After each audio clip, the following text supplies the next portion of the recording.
everybody, welcome back to the channel. Appreciate you tuning in.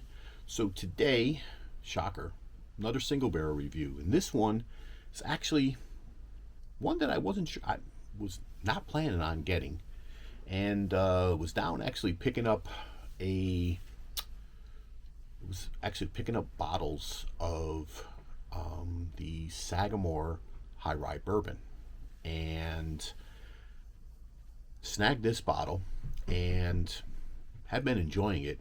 And I realized I never did a review on this thing, and I thought, well, you know something, maybe I need to do a review. There's been some changes with the brand and some things that have happened recently and everything like that. So what we're reviewing today, this is a RY3 Madeira finished Cask Strength. This is a single barrel by Angel Share down south of Baltimore. So Sam and Bridget down there just seem to knock it out of the park when it comes to single barrels. And this is a 65.7 ABV on this one. And I tell you, I was always a little afraid of this brand because, again, wasn't a rye guy.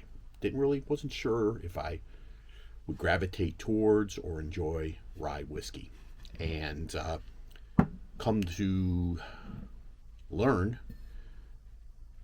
I used to call it RY3, and I think a lot of people do, but the actual brand is called RY3, and it's kind of unique, and it's a blend of three whiskeys. I think on their website they have something where it says 3 becomes 1.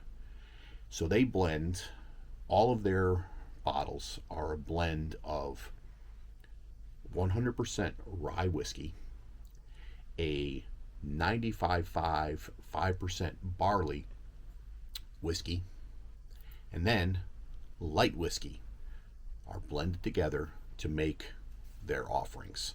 So these predominantly rye in the blend, so reason why they call it a rye whiskey. And again, I was always a little skittish on rye whiskeys, little kind of not really wanting to get into rye whiskeys, but this one here, I tried it when I was down there, and I was like, man, Sam, you make me try something, and I really enjoyed it.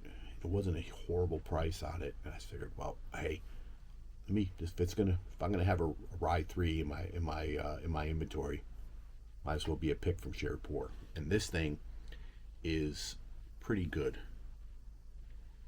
So you definitely get the rye spice on the nose. It actually comes through on the nose, but it's not, again, it's not that, I always say it, not that grassy kind of rye that's off-putting to me. You know what I mean? I get it. You get some fruits in there, some dark fruits. Can't really pinpoint what they are, and that rye spice. Maybe, I don't know. Some people say, I've heard some people call it a tobacco. I don't know. I'm not sure if I would say tobacco, but it's got a nice nose to it. Very, very pleasant. It's over 130 proof, so it's up there. And then on the palate for this thing, cheers, everybody.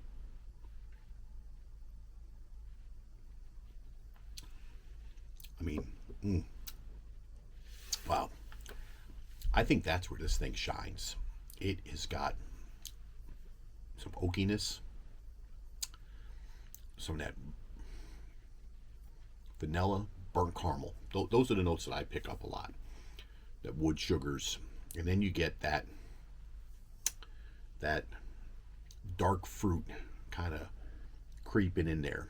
Not necessarily a cherry, not close to a plum or something like that, but it's like it's got some fruitiness in there. This is a, I know they do a cigar blend. This would probably hold up pretty well to a cigar. And you know, I enjoy RY3. First bottle I've ever had. I've had some samples at Bottle Shares. I've had their rum finished. I've had their what is it? It's a it's a Cask Strength. Darn it. The Virginia ABC has it. Hold on, let me Let me see if I can pull up. I got their website up here behind me. So it's a toasted barrel finish. I've tried that. That is absolutely phenomenal as well. It's got that toasting, really brings out the wood impact and everything like that. It's just very, very easy to sip. And I was fortunate enough, I met the CEO at the time in a Virginia ABC. He was actually doing a tasting, and I had a few samples, and that kind of said, okay, next time I see one of these here, I'm gonna explore a little bit, maybe not be afraid of rye, right? And they were originally out of Virginia Beach, and then I want to say when I met Matt in the ABC store, he had said that they were in the process of moving operations and everything into Tennessee. I don't know where in Tennessee. And then when I picked up this bottle end of last year, I think they were telling me that they're actually moving to Texas. So again, all hearsay. I'm not trying to start any rumors, but I have seen bottles in the Virginia ABC that say Tennessee on the back of them. This one happens to say Virginia Beach, but I have seen some that said Tennessee.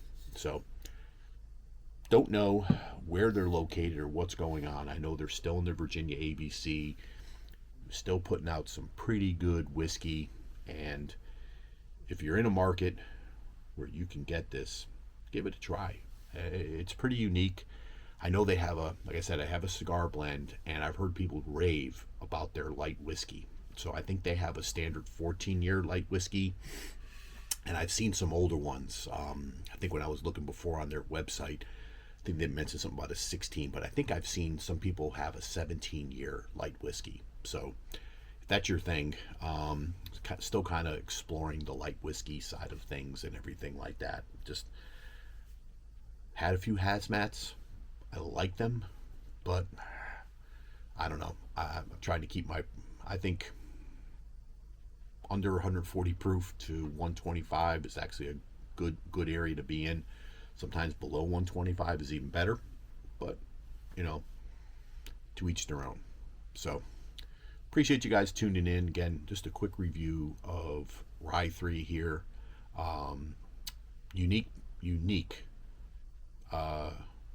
offering. Again, it's a blend of 100% rye, 95.5 rye, and light whiskey gets blended 3 to make 1. So give them a try. Probably won't be disappointed. And if you can get to a place that is a try before you buy, always suggest that, because you don't want to bring a bottle home and then not enjoy it. So appreciate you guys tuning into the channel. Again, super humbled, and trying to push through to 500 subscribers by the end of the year. So as I end always, this is the West Virginia Bourbon Guy, reminding you that pours are always best when they're shared with friends. Cheers, everybody.